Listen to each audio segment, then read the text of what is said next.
inherently for play, I bring a lens that when you see children playing at their best, it is freedom. It's not prescriptive. It's open-ended. The more you try to structure play, the more it feels inauthentic to me. Welcome to The Lift, the show about leadership, growth, and getting what we want. I'm your host, Ben Brooks. For over a decade, I've worked with CEOs, their executive teams, HR departments, and entrepreneurs to identify what drives their success and what holds them back. And now I'm excited to share those insights with you.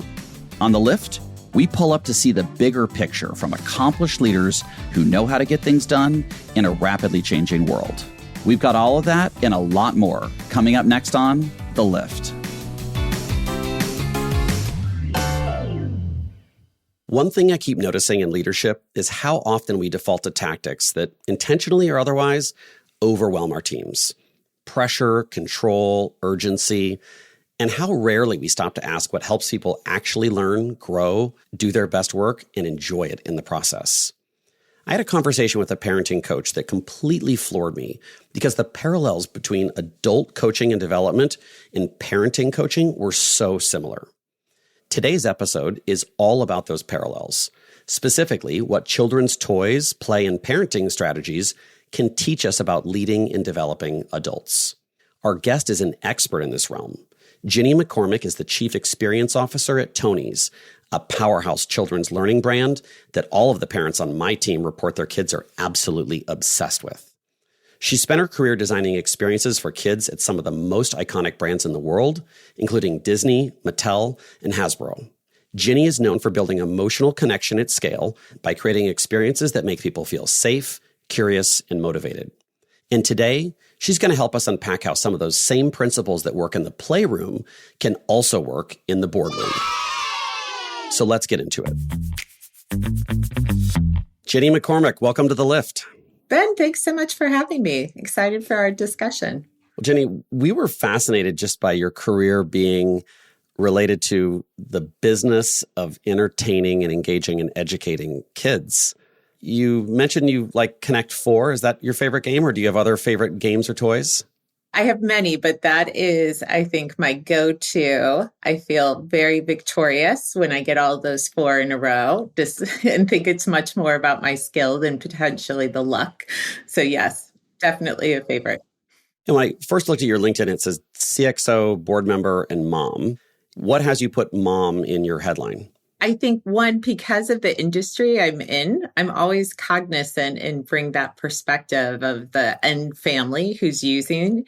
And it has absolutely shaped, how I work, different approaches I bring to different roles and organizations. And I think for anyone who's lucky enough to be a parent, it's absolutely defining, right?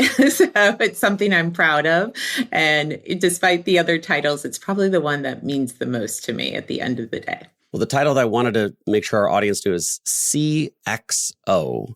People know a COO or a CEO or a CFO, maybe a CMO, but what's the X and what sort of functional departments map up to the X? Amazing question. So it stands for Chief Experience Officer, which can mean many things at many organizations. At Tony's, it really is about this vision for unifying the customer experience. And so with that, within my organization, we have the product teams, we have our content and licensing, which creates the product experience, as well as go-to-market, and then the technologies that enable it. So with that purview, it gives you really the ability to think about that consumer experience from awareness all the way through advocacy. And if it wasn't organized that way, maybe at another company, what might be the likely pain points for one of your consumers or prospective consumers? I think obviously in my career, I've been in different organizations where you had those silos, right? So marketing and product were very separate by design. You also had different experiences in terms of how you looked at consumer acquisition or retention that were siloed. So for me, there's always this experience of sometimes you can see an organization's org chart at the shelf, right? Yes. There's themes where the messaging doesn't match up to the packaging, which doesn't match up to the social ad or the creator message you just heard. And I think that fragmentation is always hard for the consumer. You want it to be seamless, but in large global organizations, is something that sounds much easier to do than the reality. And for me, if it starts at the organizational design level, where you're very intentional about how those things come together and looking at holistic metrics, it's much easier. Your consumers, the ones that are buying, are not necessarily the child that's using it. So they've got an extra challenge because they need to buy it, set it up, figure it out, supply it, et cetera, and get their kids. So is it extra important when you have that sort of, consumer to child relationship that those things are all integrated? Because that could put a lot of pressure on the parent if those things aren't aligned. Yes, that duality is something very rare. There's, I can think of one other industry that has that dynamic. We think a lot about how do we make this something that wins for both the child and the parent. And they're both equal stakeholders in the total value exchange from my perspective. But you're absolutely right. Parents will talk endlessly about their fears in buying products for their children, especially as they age. There can be a lot of emotional baggage with choosing the wrong toy. You didn't understand me. You think I'm a little kid. I'm big, right? Or also just a lot of concerns, especially about waste. Right? Is this something that's going to be a fad my child will use for a few moments and then move away from? And so the path to purchase for adults, and if you think of that as not only the parents, but grandparents are big gift givers, extended family, et cetera, it's hard. And so we think a lot about how to optimize that and hopefully remove the friction for both audiences, especially in our offering at Tonies. The duality between that adult buyer and the child user, you seek a 50-50 sort of, if you will. What's the industry default? There's a lot of research that shows as children progress, they become kind of the key decision maker, right? They have an ability to ask for brands, know brands as early as ages 3. Wow. They fall in love with characters, right? And so they're kind of asking for things and driving some of that decision. But also you have families where that's a joint decision, right? Where a child is advocating, a parent can be the gatekeeper, the veto in a household. And very rarely do you have this win. It's something that a child would ask for, wants to play with. It's not being prescribed to them or forced. And yet a parent feels incredibly proud of that choice and feels like it supports their values. And luckily, that's what we have at Tonies. I worked in a supermarket when I was in high school. The cereal aisle would be a battleground. The sugary cereals and the characters on them. And I was a kid. I remember I loved my Lucky Charms or my Cinnamon Toast Crunch or whatever the things might be. And so they were sort of in this battle between what was put on the shelf and where it was put on the shelf versus what they were trying to have. And I would see parents actively avoid that dry goods and cereals line to not have that battle. 100%, Ben. And that still happens, I would say, in the cereal aisle, as well as now, if you think about that battle happening over technology and screens, how much of your family time you're actually negotiating those limits and boundaries, right? Because I think many parents want their child to have agency, right? You want to see them discover and be independent and have choice. Yet at the same time, the risk for parents of a child having content that they feel like is inappropriate, developmentally off, damaging to them are much higher. So you have this constant trade-off going on in families around not just the cereal aisle or entertainment experiences, but literally every day in terms of negotiating some of these boundaries. And I know that probably one of the most fraught battles for parents these days is screens. And I'd like you to explain a little bit about the Tonies product and category that it's in, because part of your design is to spark creativity and engagement rather than just sort of passive content saturation or consumption, but without using a screen. So can you explain a little bit about the Tonies, product ecosystem? So tonies is an audio platform that's designed for children so they can play, learn, and grow. It starts as early as 1-year-olds and goes all the way up to 10, 12 plus, and allows children to experience all different types of contents, from stories that you and as a parent grew up with to some of their own favorites, entertainment like Paw Patrol, Moana, Frozen, as well as gives them access to all different types of educational content as they age up. So whether that's STEM learning, geography, all of those great sciences as well. And really, to your point, what's unique about the product is children can operate it 100% independently. They make the choices. It's intuitive. There's no directions. They immediately open the box and understand how to use it. And at the same time, parents can give them the freedom, knowing that everything on the platform is curated. So it's very much developed with a lot of care, understanding of child development, what they can learn at different stages, and all of it's audio. So there's no screens, there's no microphones, there's no ads. Yeah, the analogy I'm thinking in my mind is almost a backyard or a sandbox where there's freedom within the framework. And if you were to hand a child a phone or a tablet and let's say YouTube, they could go down a lot of dark corners for the kid relative to the developmental stage they're at or the parenting rules or values. Whereas it sounds like there's a lot in the play that if the parent can be relaxed, the child can be relaxed, and then they get that agency and autonomy to explore what they want without the parent being a helicopter or a wreck or overly controlling. Am I getting that right?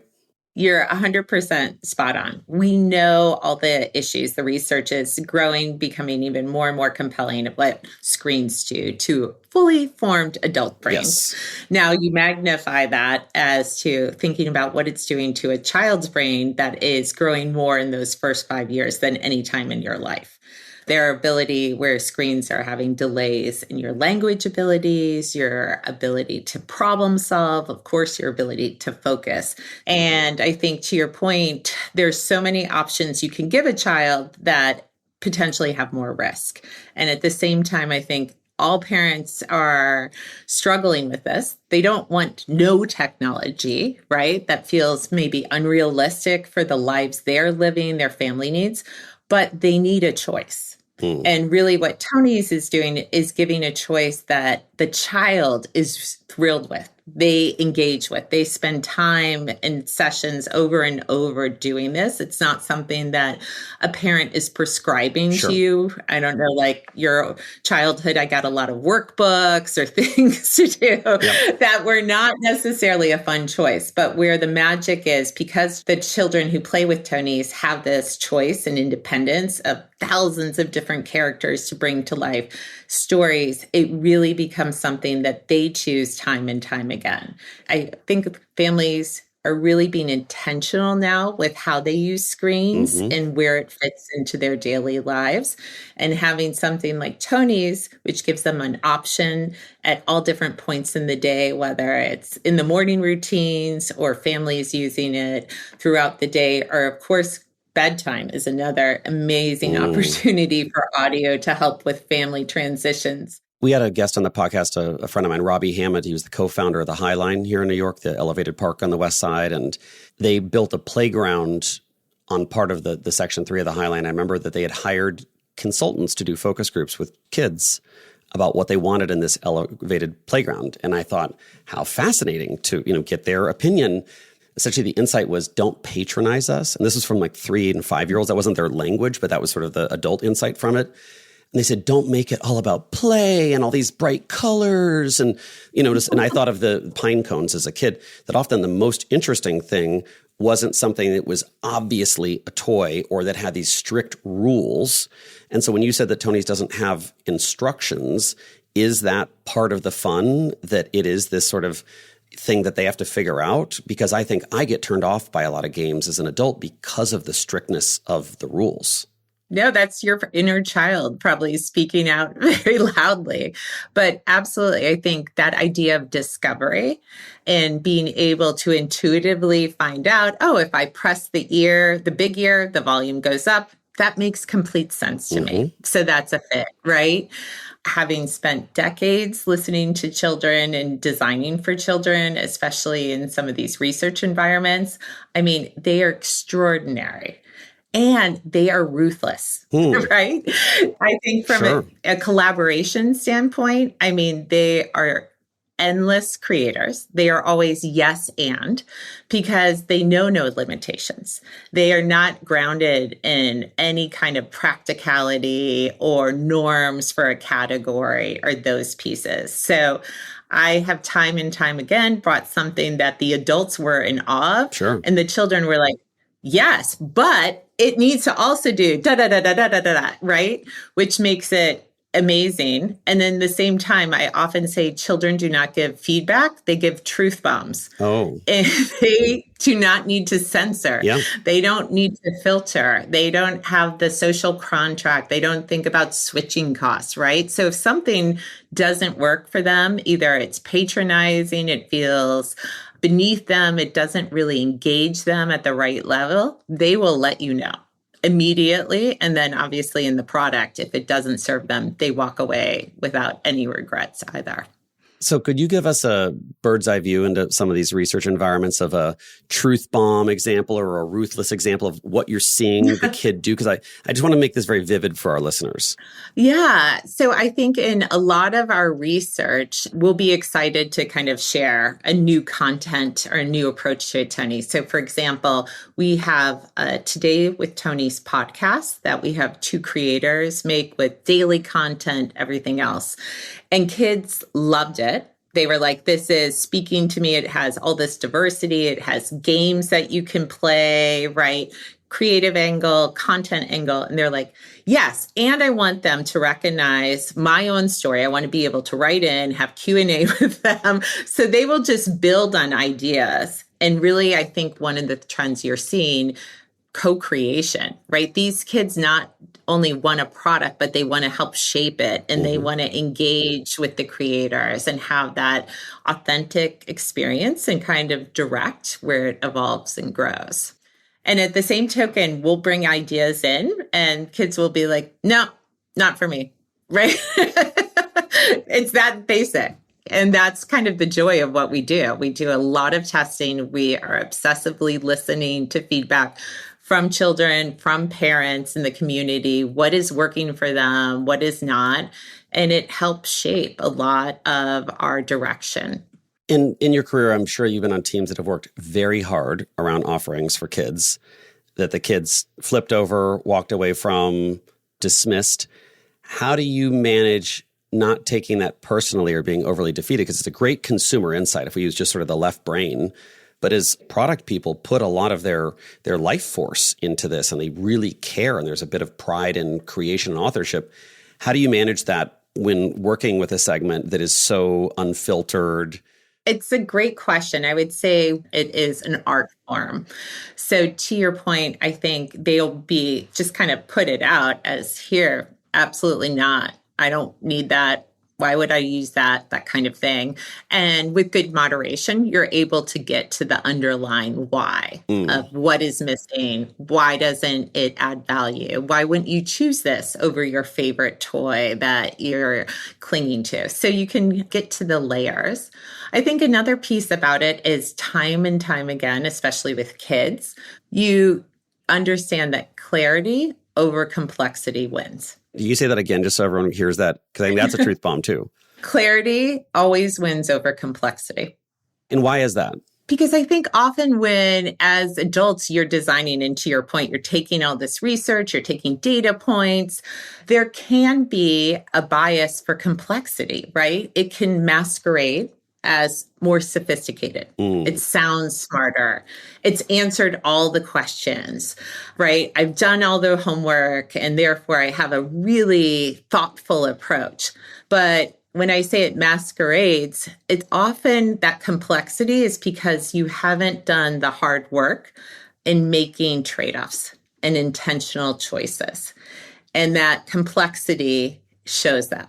Because when you're really clear, and you've really narrowed in on what's essential, why, you have said no to things, right? That is always the winning formula with kids. And I would argue, even as adults, the brands and products that have that clarity are the ones that are iconic, that we come to time and time again. So that discipline is there. And I think that's often some of the conversation we have internally after hearing something didn't work. Well, what was it that didn't work? And it can get to that uncertainty of choices. We were trying to hedge and do yes and to things that really didn't need it. They needed the clear intention. I was thinking last night about the interactivity of your product. And I think there's this general umbrella of like, how do we entertain kids? And games and play is sort of a subcategory of that, but there's certainly media and content in that. Developmentally, what is it doing for the kid to continue to futz and experiment and try things versus, let's say, just watch a cartoon on a screen? Yeah, I think there's more and more research on this, right? Of active engagement versus passive engagement. And to your point, the screens, the lean back factor, now with the algorithms, constantly serving the endless dopamine hit, it's even more passive versus having a product in tonies, which is audio based, where you're really actively participating, right? It's not overwhelming your senses. It's actually, you're hearing something, you're thinking about it, you're imagining it, you're visualizing, you're saying what if, etc. So all of that kind of active engagement, which changes for a 1-year-old versus a 3-year-old versus a 7-year-old, is so important to those developmental skills, right? It gets into their ability to focus, their ability to communicate, problem solve, and then it gets into all the emotional benefits. I love to look and see parents sharing these magical moments around a tonies box where their child goes, I did it, or I figured it out, or Mom, did you know how many teeth are in a shark, right? There's this whole sense of building confidence, of building resilience when they can't get something on the first time and they try again and try again. And these are the skills that every parent wants for their child, right? They're constantly thinking about how do I develop a child holistically, where they have the emotional intelligence, the skills to be able to develop and really have their best lives. So I'd like to take the insights around children to adults, because I think there's a lot of parallels. Okay. I met some parenting coaches about a decade ago, and I'm like, wow, you do very similar things to what executive coaches do. We're all humans at different stages in life. My friend's grandma said, you're once an adult and twice a child, beginning and end of life. And when you think about engaging consumers as adults or employees, a lot of our work with my company helps organizations, define and activate their culture, their leadership, and their talent to accelerate the strategy. But so many of the sort of methods to do that wouldn't incorporate any of the distinctions that you're talking about. And so what do you think we can learn from in how we engage children and develop children in how we do that with adults inside or outside of organizations? There's so much, I think, that we are getting smarter about, thinking about holistic development and how that is important, whether you are one and trying to deal with emotional regulation in that phase, or an adult in the workplace. So I think it's a lot of embracing that holistic approach and really thinking about, to your point, how as leaders are we enabling culture? How are we giving tools and processes that think about the what and the how equally, and really enabling that across the organization. I'm a mother of 3. I think a lot about how parenting has changed, how I lead in the organization, and, some of the skills that I think you bring as a parent, as a child who's experienced those into it, 100% translate into work environments. They're very seamless. And maybe I have a little bit of a skewed view because of what I do, but I see parallels all the time. And this idea of play, right? This sort of self-expression, a silliness, a lightness, an adventure, a curiosity. I find that we have very little play in the workplace. And I think when we do see it, there's these very lame gamification efforts. And I think it's the inverse of diluting an adult thing for a kid. It's sometimes taking a kid thing and expanding it for adults. So we're going to get these tokens or these merit badges. And maybe that works. But I think for a senior director who's 49 years old, I don't know if getting badges on their CRM screen is really play, right? Yes, I think this idea of like gamification of an organization and culture can be completely inauthentic, because I think inherently for play, I bring a lens that when you see children playing at their best, it is freedom. It's not prescriptive. It's open-ended. It's the ability to try something, play it for 10 minutes, and then they move on seamlessly, right? It's not, to your point, I think, in this very structured way. I think the more you try to structure play, the more it feels inauthentic to me. I just worked with an executive group yesterday that we had them do a little improv warm up. And I said, how many of you ever done improv? 0 hands. How many of you have ever been doing improv? 0. And yet they leaned right into it once they let go of the rules. I said, there's only 2 rules. It's very simple. And all of a sudden they had a lot of fun. At first, the senior executive was like, what are we doing? And at the end of it, he's like, that was so great. And we were standing, we were in a circle. But I think so often at work, it is about the rules. It is about the process. It is about control. It's sort of antithetical to this idea of play, but play is so important. And I think when you're talking about kids, you're really leaning into the fact that kids can be irrational, emotional, have feelings, be in different places, based on if they've eaten lunch or not. How do you see us doing a better job with adults of taking in sort of the right brain rather than just the left brain of structure, process, and logic? I think first it comes from an intentionality that it matters, that it's not a nice to have. It's not a fluffy HR moment, but it really fuels an organization, especially if it's an organization that needs to innovate, needs to grow beyond what has typically been there, right? These are tools that 100% translate to problem solving, out of the box thinking, right? Pivots that others may not make, a confidence, I think, a boldness of ideas when you have that value to the work and to the time in the piece.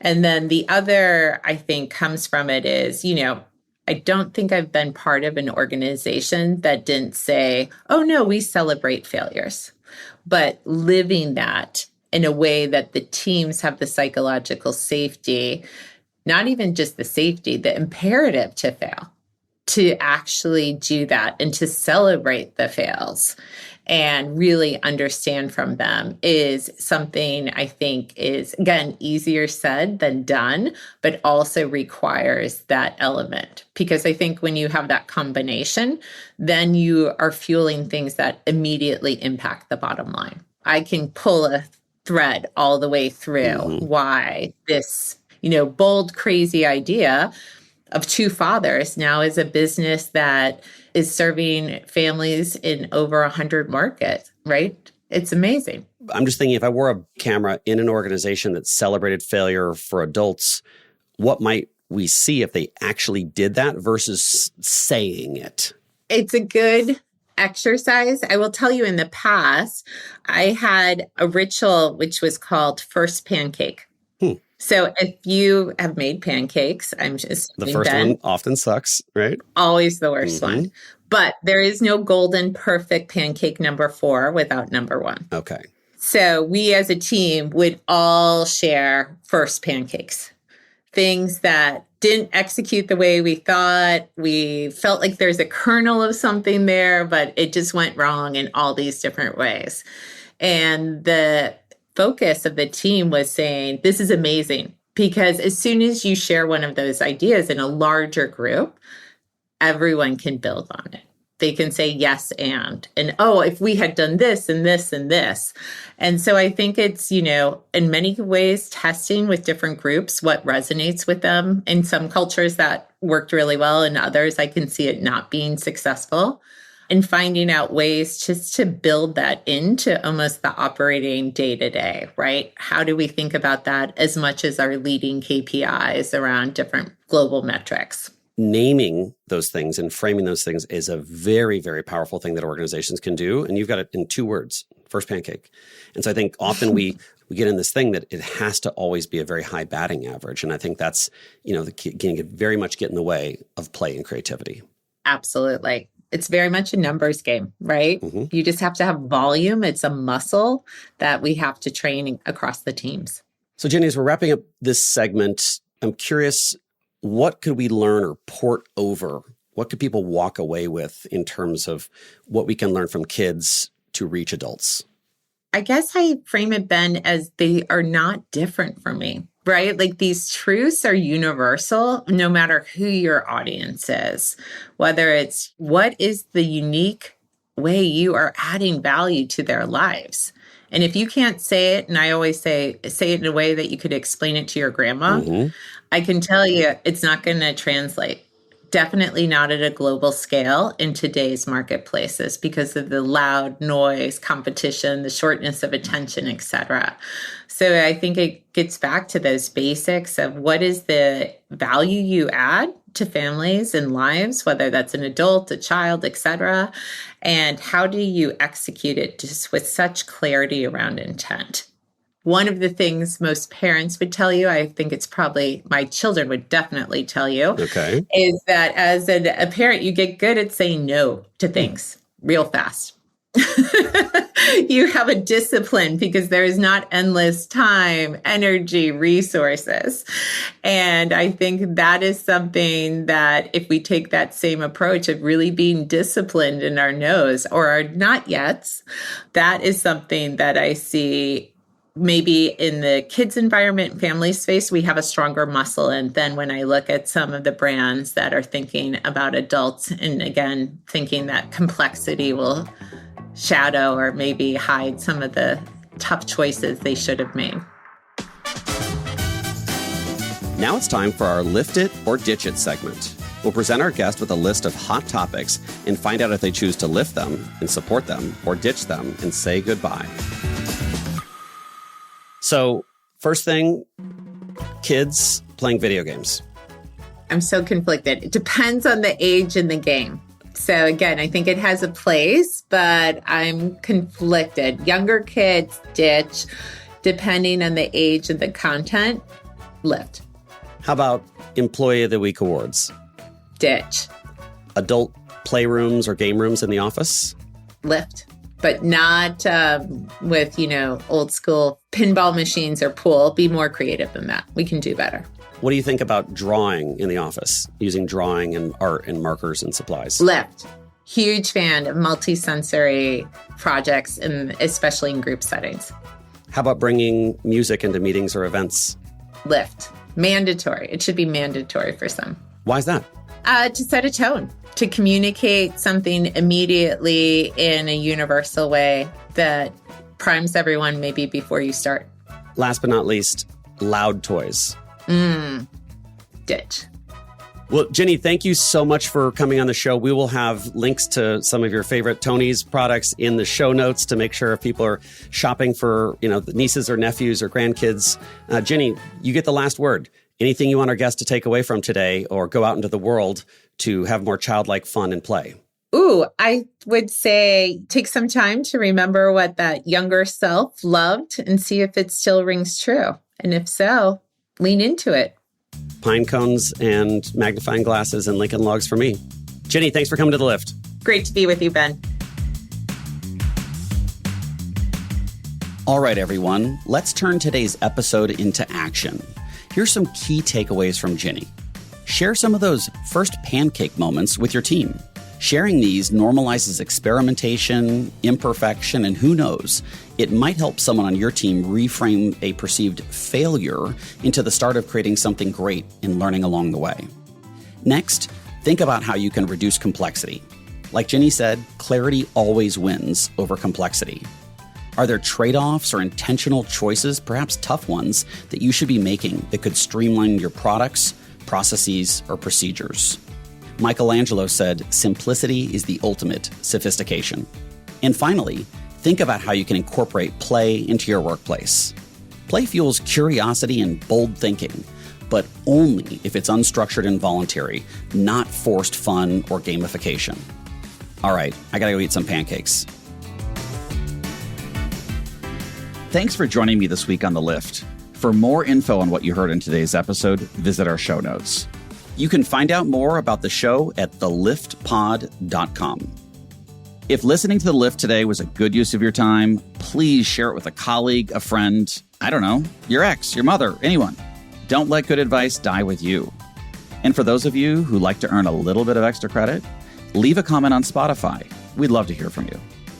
The Lift is produced and edited by the team at Edit Audio. This episode was produced and edited by Ali Sirwa, with additional production support from Victoria Marin. Our production manager is Kathleen Speckert. Our executive producer is Steph Colburn. A special thanks to Corey Rich and Beth Gatzik. There's only one way to go, upward.